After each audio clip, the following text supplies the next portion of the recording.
કે છે ને ઇન્સ્ટ્રુમેન્ટ છે તો મેઝરમેન્ટ મેઝરમેન્ટ કેમ જરૂરી છે આપણે કોઈ પણ જોબ કર્યો કોઈ પણ જોબ બનાવ્યો તો એને માપવું નું કેમ જરૂરી છે કે માપ મારું જે મેં કર્યું એ બરાબર છે કે નહીં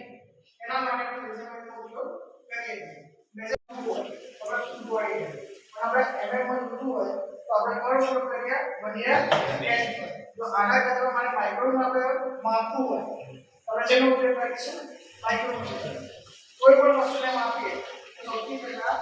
વર્નિયર વડે માપવું પડે અને અત્યારે મારે આઈડી માપવું આઈડી એટલે શું થાય ફિગર